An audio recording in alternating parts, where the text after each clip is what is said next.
Hello friends, welcome back to my channel SB daily routine life ব্লগে। তোমাদের সকলকে স্বাগত। আশা করছি তোমরা ভালো আছো, সুস্থ আছো। আমিও খুব ভালো আছি। আজকের দিনটা দারুণ কেটেছে, দেখতে থাকো ব্লগ। আজকে হলো উল্টো রথ। উল্টো রথে সবই উল্টো উল্টো হচ্ছে আমার জীবনে। আজকে পাঁপড় ভাজা, রথের মেলায় যাওয়া, উল্টোভাবে রথ টানা, এটা যেন জানি না কেন এটা আমার মানে আজকের দিনে হচ্ছে, আমিও জানি না। তোমাদের সাথে এরকম হয় কি না প্লিজ কমেন্টে জানিও।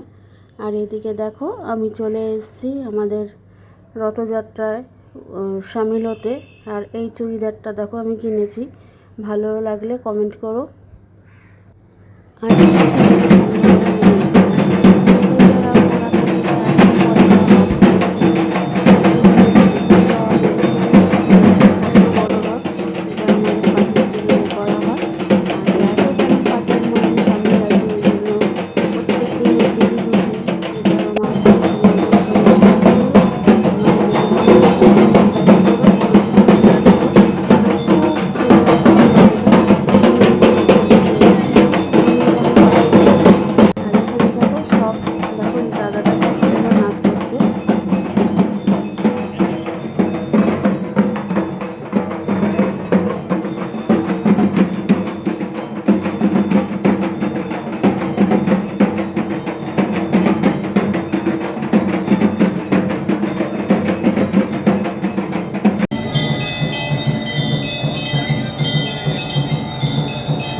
তো আমরা রথ নিয়ে চলে এসেছি। আর এখানে দেখো প্রচুর পাঁপড় ভাজা হচ্ছে, আর তার সঙ্গে রয়েছে খিচুড়ি। সবাইকে পাঁপড়, খিচুড়ি, বাতাসা দেওয়া হবে, তোমাদেরকে সেটাই শেয়ার করলাম।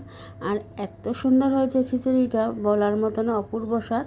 দেবী ঠাকুরের ভোগের একটা আলাদা রকমই স্বাদ হয়ে যায়। আর অনেক অনেক পাঁপড় ভাজা সবাইকে দিচ্ছে সবাই।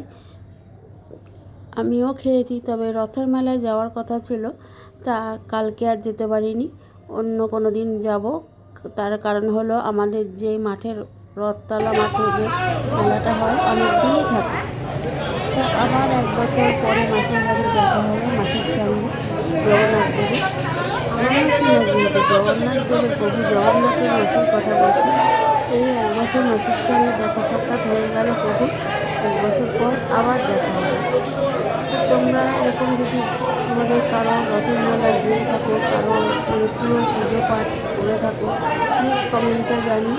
আর আমি তোমাদের সঙ্গে পুরোটাই শেয়ার করলাম কীভাবে পুজো হচ্ছে, কীভাবে আমাদের সবাইকে পোশাক দেওয়া আছে, তাতে আমিও আছি, এখানে আমি আছি, ওই জন্য তোমাদের সঙ্গে শেয়ার করলাম।